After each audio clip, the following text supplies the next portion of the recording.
Hello everyone, here I am back with another new video from my channel Artufa.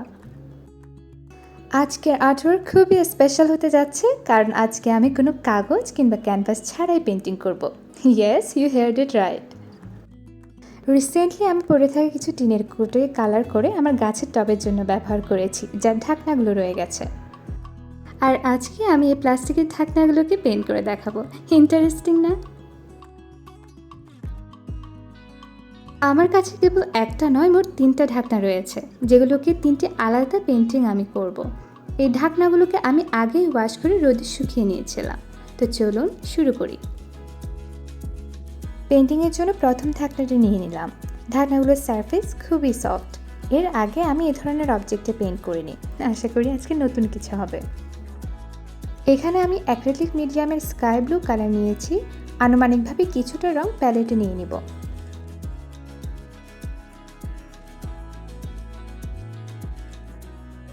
Base তৈরি করার জন্য আমি এই রাউন্ড ব্রাশটা আজকে ইউজ করব।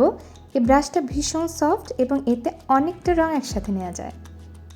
পেন্টিং শুরুর আগে অবশ্যই পেইন্ট ব্রাশ পানিতে ভিজিয়ে অতিরিক্ত পানি ঝরিয়ে নিতে হবে।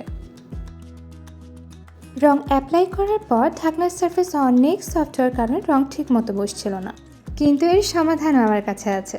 ঠিক করলাম, এক লেয়ার শুকিয়ে আবার আরেক লেয়ার অ্যাপ্লাই করব। ঢাকনার কিনারাতেও সমানভাবে রং অ্যাপ্লাই করছি। আমার প্রথম লেয়ারের কাজ শেষ, কিন্তু দেখতেই পাচ্ছেন কিছু জায়গায় রং বসেনি, আর তাই এই লেয়ার শুকানো অবধি আমি অপেক্ষা করব। শুকানোর পর যে জায়গাগুলোতে রঙের দরকার সেখানে সমানভাবে আরেক লেয়ার কালার অ্যাপ্লাই করে নিচ্ছি।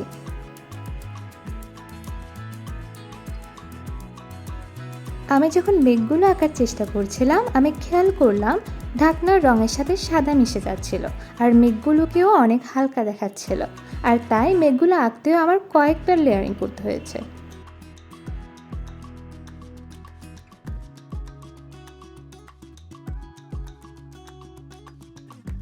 অবশেষে আমার মেঘগুলো ফুটে উঠেছে। এবার ঢাকনার এক সাইডে আমি গাছের পাতা আঁকবো, আর তাই শুরুতে নিয়ে নিচ্ছি ব্ল্যাক। গাছের পাতাগুলো আমি এভাবে আঁকবো যেন পাতার মাঝে মাঝে ফাঁকা থাকে, এতে মনে হবে পাতার ফাঁক দিয়ে নীল আকাশ দেখা যাচ্ছে।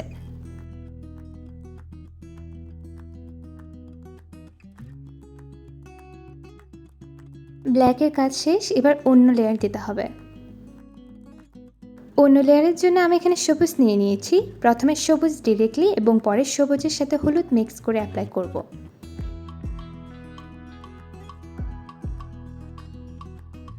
এবার হলুদের সাথে সবুজ মিক্স করে আমি ইয়েলো গ্রিন শেড পাতা ইউজ করব।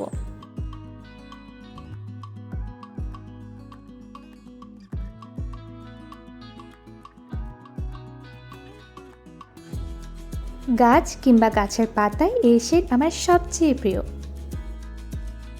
আমার গাছের পাতা আঁকার কাজ শেষ। এবার ছোট ছোট ফুল এঁকে দিলেই আমার প্রথম পেন্টিং কমপ্লিট হয়ে যাবে। আমি হলুদ রঙের ফুল দিচ্ছি, আপনি আপনার পছন্দের যে কোনো কালার ইউজ করতে পারেন।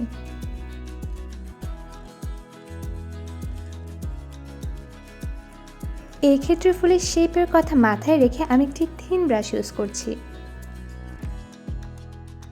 আর হ্যাঁ, ফুলগুলোতেও আমার 2টি লেয়ার দিতে হয়েছে। একটা লাইনার ব্রাশ নিয়ে নিচ্ছি ফুলের ডিটেল সেট করার জন্য।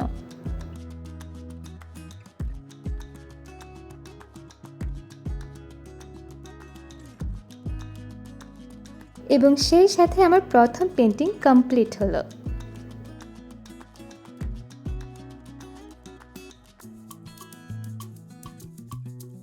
দুই নম্বর পেন্টিংয়ে আমি শাপলায় ঝিল আঁকবো, তাই শুরুতেই পানি এঁকে নিব। আপনাদের মনে প্রশ্ন আসতে পারে, পানি কি কালো হয়? আসলে এই কালো রঙের মাধ্যমে বোঝাবে তীরের পাশের গাছের ছায়া পানিতে পড়েছে। পেপার কিংবা ক্যানভাসের কাপড় খুব দ্রুত রং শুষে নেয়, কিন্তু ঢাকনাগুলো প্লাস্টিক আর এর সারফেস স্মুথ হওয়ার কারণে প্রতিটা জায়গায় আমার একাধিক লেয়ার দিতে হয়েছে এবং রং শুকাতেও টাইম দিতে হয়েছে। কালোর মাঝখানে আমি কালো আর সাদা মিক্স করে তৈরি অ্যাশ কালার অ্যাপ্লাই করব।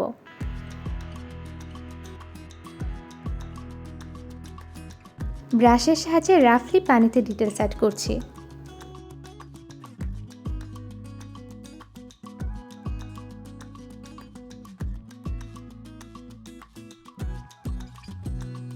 যত বেশি ডিটেলস অ্যাড করা যাবে তত বেশি আমাদের পেন্টিং ফুটে উঠবে।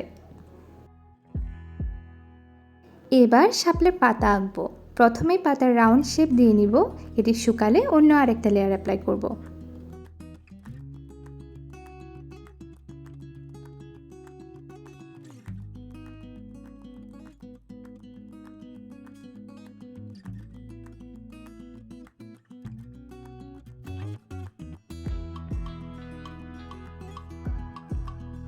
পাতাগুলো আপনি যেমন ইচ্ছে তেমনভাবে এলোমেলো করে আঁকতে পারেন। এবার আগের পেন্টিংয়ে বেঁচে যাওয়া ইয়েলো গ্রিন অ্যাপ্লাই করছি, যাতে পাতাগুলো আরেকটু জীবন্ত হয়ে ওঠে। রং শুকানোর আগে ভালো মতো ব্লেন্ড করে নিতে হবে।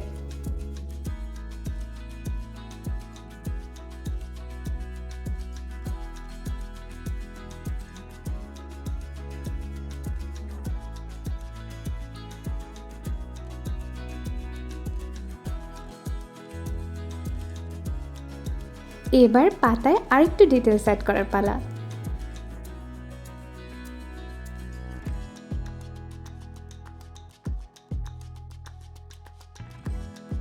আমি এখানে সাদা শাপলা আঁকছি, আপনি চাইলে পিঙ্ক, পার্পল কিংবা ইয়েলো যে কোনো কালারে রাখতে পারেন।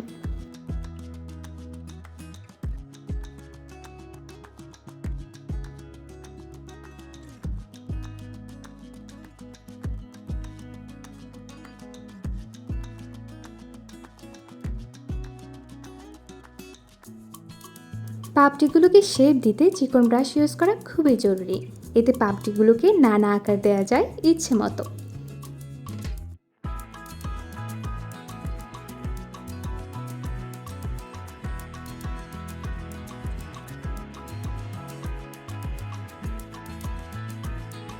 এবং আমার আরও একটি পেন্টিং কমপ্লিট হলো।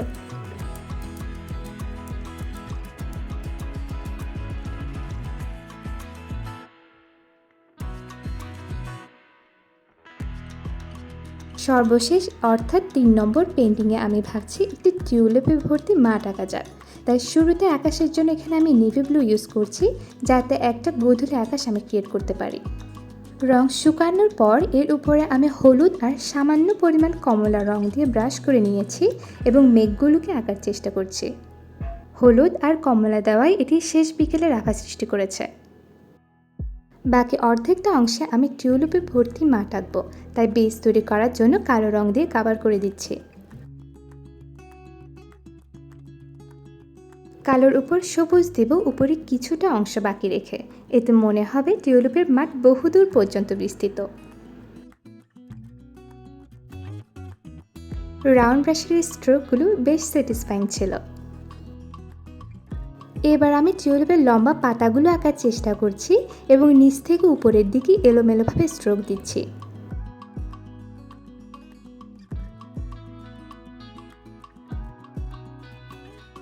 সেই সাথে পাতাগুলোকে সজীব করে তুলতে আমাদের লাগবে ইয়েলো গ্রিন।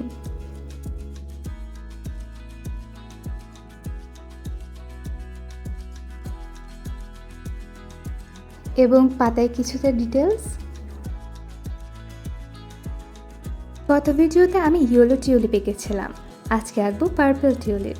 আমি গত ভিডিওটি ডিসক্রিপশনে দিয়ে দিব, আপনি চাইলে দেখে নিতে পারেন।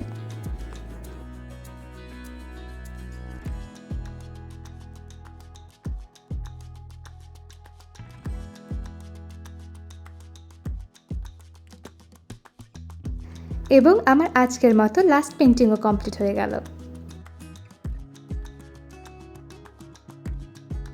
পেন্টিংগুলো দেয়ালে টানানোর জন্য একেবারেই প্রস্তুত। এভাবে কিন্তু পেন্টিং আইডিয়া দিয়ে আমরা অনেক কিছু রিসাইকেলিংয়ের মাধ্যমে ব্যবহার করতে পারি। কমেন্টে জানিয়ে দিন এর মধ্যে কোন পেন্টিংটা আপনি সবার আগে ট্রাই করতে চান। কথা হবে পরের ভিডিওতে, চ্যানেলের সাথেই থাকুন।